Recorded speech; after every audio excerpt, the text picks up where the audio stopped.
बिस्मिल्लाहिर्रहमानिर्रहीम, अस्सलाम वालेकुम। मैं हूं गुलफाम चौधरी। आप देख रहे हैं मेरा फेसबुक पेज और यूट्यूब चैनल। पाकिस्तान की सियासत में अहम तरीन डिवेलपमेंट्स हो रही हैं और मुसलसल डिवेलपमेंट मुतवक्के हैं। इस हवाले से हमारे साथ मौजूद हैं इमरान रियाज खान साहब। उनसे जानते हैं कि पाकिस्तान की सियासत के अंदर कौन सा बौछार आने वाला है और कौन सी नई डिवेलपमेंट्स मुतवक्के हैं। पहले उनकी बात सुनते हैं, फिर उस पर बात करते हैं। नाजरीन, एक बहुत बड़ी खबर है और ये आज की सबसे बड़ी खबर है। इमरान खान साहब ने बिलाखिर गंडापुर को फारिग कर दिया।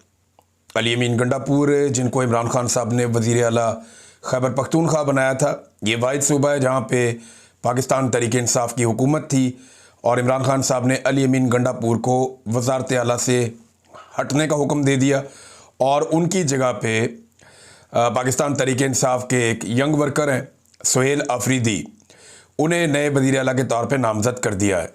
वैसे मुझे इस बारे में आइडिया था कि इमरान खान साहब जिन 3 नामों पर गौर कर रहे थे उनमें से एक नाम सुहेल अफरीदी का था और सुहेल अफरीदी को ही इमरान खान साहब ने वज़ीर आला बना दिया। ये मुराद सईद के एक बड़े करीबी साथी हैं, मुराद सईद की टीम का हिस्सा हैं, शुरू से ISF के अंदर है और एक बिल्कुल मिडिल क्लास फैमिली से इनका ताल्लुक़ है। जमरूद से ये मेंबर सूबाई असम्बली बने हैं, पहली मरतबा ये गालिबन मेंबर सूबाई असम्बली बने और इस मरतबा इनके टिकट के भी रोले थे, टिकट मिलेगा नहीं मिलेगा, लेकिन फिर इन्हें टिकट मिला। उसके बाद इनके पास पैसे नहीं थे इलेक्शन लड़ने के, तो दोस्तों ने मिलकर सब ने इनका इलेक्शन लड़ा तो ये इलेक्शन जीत गए और अब ये वज़ीर आला बनने जा रहे हैं। तालीम याफ्ता नौजवान है, इकनॉमिक्स के अंदर इन्होंने ग्रेजुएशन की हुई है। उसके अलावा कुछ लोग कहते हैं शायद कोई मास्टर्स भी किया है। बहरहाल मैंने इस बारे में कभी पूछा नहीं, लेकिन मेरी जितनी मुलाकातें, एक माकूल नौजवान है सुहेल अफरीदी, लेकिन चंद हवालों से तनाज़ात का शिकार भी रहे। अब इमरान खान ने इन्हें बना दिया वज़ीर आला खैबर पख्तूनख्वा। अब 2-4 चीज़ें मैं आपके सामने रखूँ तो गंडापुर साहब से क्या गलती हुई जिस वजह से इमरान खान साहब ने अली अमीन गंडापुर साहब को हटा दिया। तो देखें, एक तो गंडापुर की सोच में जो सबसे बड़ी गलती थी वो ये थी कि एस्टेब्लिशमेंट पर दबाव बढ़ाने की बजाय वो एस्टेब्लिशमेंट से बातचीत करने में दिलचस्पी रखते थे। देखें, इमरान खान ने जब अली अमीन गंडापुर को कहा कि आप एहतजाज करें, आप सड़कों पर आएँ, आप जोर लगाएं और आप दबाव बढ़ाएं, अगर ये दबाव बढ़ाते तो एस्टेब्लिशमेंट चल के इमरान खान के पास जाती और कहती जी कोई रास्ता निकालें, तो फिर इमरान खान एक नए इलेक्शन की तरफ या मामलात की बेहतरी की तरफ जा सकते थे। लेकिन गंडापुर ने खुद ही एस्टेब्लिशमेंट से बातचीत शुरू कर दी। 2 मरतबा एस्टेब्लिशमेंट ने उन्हें गायब किया, फिर वो वापस आ गए उन्होंने दोनों दफ़ा अलग अलग कहानियाँ सुना दी। तो गंडापुर साहब की सोच में, और ये मुझे उन्होंने जून 2024 में बताया भी था, मैंने ये बात पहले कही भी है कि गंडापुर साहब ने कहा था कि इमरान खान जब भी बाहर आएगा मेरी बात आप लिख कर ले लें, ये एस्टेब्लिशमेंट के साथ कोई बातचीत करके ही बाहर आएगा, वैसे बाहर नहीं आएगा, डील करके आएगा। गंडापुर को पहले दिन से ये लगता था, पहले दिन से इन्होंने हार मानी हुई थी। तो इमरान खान साहब की नज़र में जो सबसे बड़ी गलती हो सकती है एक तो ये है कि इमरान खान साहब के अहकामात को इन्होंने माना नहीं। दूसरा, इमरान खान साहब को ये फैसला बहुत पहले कर लेना चाहिए था। देखिए, उनका अपनी पॉलिटिकल पार्टी है, उनका अपना पॉलिटिकल पार्टी के बारे में अपना ओपिनियन है, अपना फैसला, अपनी टाइमिंग है, वो तो इमरान खान साहब तय करेंगे। लेकिन मेरा तज्जिया ये है कि इमरान खान साहब ने ये फैसला बहुत देर से किया। ये फैसला इमरान खान साहब को वक्त रहते कर लेना चाहिए था, क्योंकि 26वीं आईनी तरमीम अब वापस नहीं हो सकती। अदालत में उसका केस तो चल रहा है, लेकिन क्या होगा हम सब जानते हैं, क्योंकि जो जजेस 26वीं आईनी तरमीम का मुकदमा इस वक्त सुन रहे हैं यही जजेस 26वीं आईनी तरमीम के बेनिफिशरीज हैं। तो कैसे हो सकता है कि ये जजेस 26वीं आईनी तरमीम का फैसला उसके खिलाफ दे दें।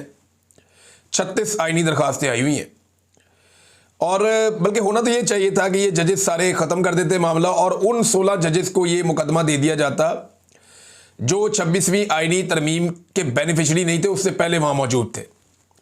तो दूध का दूध और पानी का पानी हो जाता। सीनियर जजेस को इससे बाहर रखा गया है। अब 26वीं आईनी तरमीम पास हो गई, ये गंडापुर साहब का एक कारनामा है। अगर इमरान खान साहब इनको पहले हटा देते तो 26वीं आईनी तरमीम इतने आराम से पास ना होती। फिर खैबर पख्तूनख्वा में जो मिलिट्री ऑपरेशन हो रहा है उसमें अली अमीन गंडापुर मुकम्मल तौर पे नाकाम रहे, बल्कि वो एस्टेब्लिशमेंट से खुलकर बात ही नहीं कर सके कि ये क्या हो रहा है और उसको कैसे रोका जाए। फिर जो पाकिस्तान तहरीक इंसाफ के कारकुन शहीद हुए, जिन्हें अली अमीन गंडापुर अपने साथ लेकर गए थे और उन्हें छोड़ा है डी चौक में उनकी लाशों को, उनका कोई उनका पता आता नहीं किया इन्होंने, उनको इंसाफ दिलाने की कोई कोशिश नहीं की। अब पैसा वैसा बांट देते हैं, सरकारी पैसा है, या जब वजारत आला की सीट पे आप बैठे होते हैं, जिसको भी आप कहते हैं 2-4-10 करोड़ रुपया वो दे देता है। तो गंडापुर साहब ने पैसे वैसे तो बांट दिए, लेकिन जो 26 नवंबर के जो कारकुनान शहीद हुए पाकिस्तान तहरीक इंसाफ के या उसके आगे पीछे भी, उनको फरामोश किया। ये भी ना होता अगर इमरान खान साहब गंडापुर साहब को वक्त से हटा देते। फिर गंडापुर साहब ने ना बहुत सारे झूठ बोले अपनी वजारत आला के दौरान। यानी पाकिस्तान की तारीख का अगर कोई सबसे झूठा वजीर आला करार दिया जाए तो वो गंडापुर साहब को दिया जा सकता है। उसकी वजह यह है कि इससे पहले किसी वजीर आला को इतना झूठ बोलना नहीं पड़ा। यानी वजीर आला को पता होता था कि यार मैं ना भी बोलूंगा गुजारा चल जाएगा, ये कह देता हूं चलो थोड़ा बहुत इधर उधर कर लेते थे। हालांकि बड़े बदतरीन वजीर आला है मुख्तलिफ सूबों में, लेकिन गंडापुर साहब ने अपनी पार्टी को मुतमईन रखने के लिए, इमरान खान साहब के कारकुनों को मुतमईन रखने के लिए इन्होंने बहुत झूठ बोले। नॉर्मली जो वजीर आला झूठ बोलते हैं वो पकड़े नहीं जाते, लेकिन गंडापुर साहब के ऐसे झूठ हैं कि अब बाकी सारी जिंदगी उनकी इन झूठों को सच साबित करने में या इन झूठों से जान छुड़ाने में गुजर जाएगी। इतने झूठ गंडापुर साहब ने बोले हैं अपनी वजारत आला में। यानी अब उनके पास बहुत टाइम है, वो हाइकिंग करें, पहाड़ों पे चढ़ें, 8 ज़िले क्रॉस करें, जो दिल करता है करें। लेकिन गंडापुर साहब ने अपनी सियासत को बुरी तरह तबाह किया है।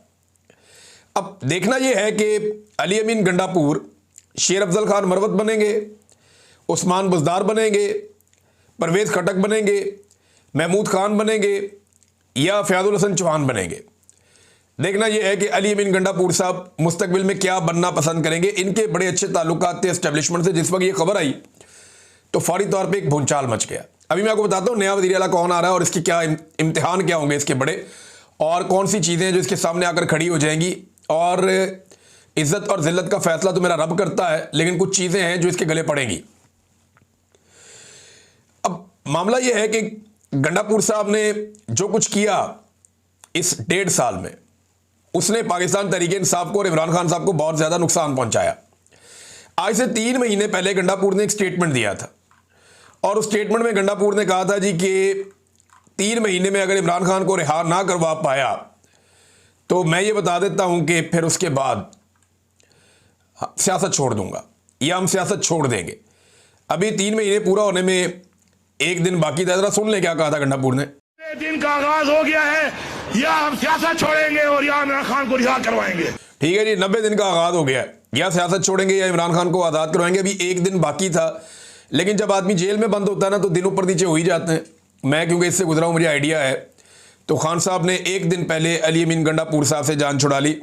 अब गंडापुर साहब के पास अभी भी 24 घंटे बाकी हैं, या तो वो इमरान खान को छुड़वा लें या वो सियासत छोड़ दें, दोनों में से एक चीज़ कर दें। अच्छा, सबसे बड़ा धचका एक तो गंडापुर को लगा इमरान खान ने जब कहा कि इनको अब हटा दो। गंडापुर को आइडिया तो था कि उनको हटा दिया जाएगा जो उन्होंने काम किए हुए थे, लेकिन फिर भी उन्हें लगता था कि मैं और टाइम मैनेज कर लूँगा।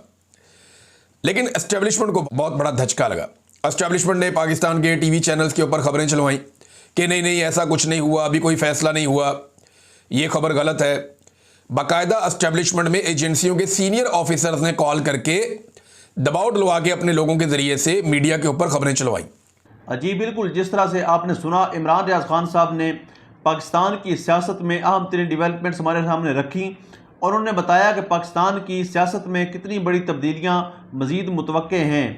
यानी इस वक्त पाकिस्तान की सियासत इंतहाई मुतनाज़ बनी हुई है और सियासत से ज़्यादा मामलात अदालतों के अंदर चले गए हैं। लेकिन इस सूरत हाल के अंदर फिर भी अगर ये सियासतदान इकट्ठे होकर बैठें और पाकिस्तान के अंदर जमहूरियत की बहाली के लिए कोशिश करें तो कोई ना कोई मुतवाज़िन रास्ता निकल सकता है।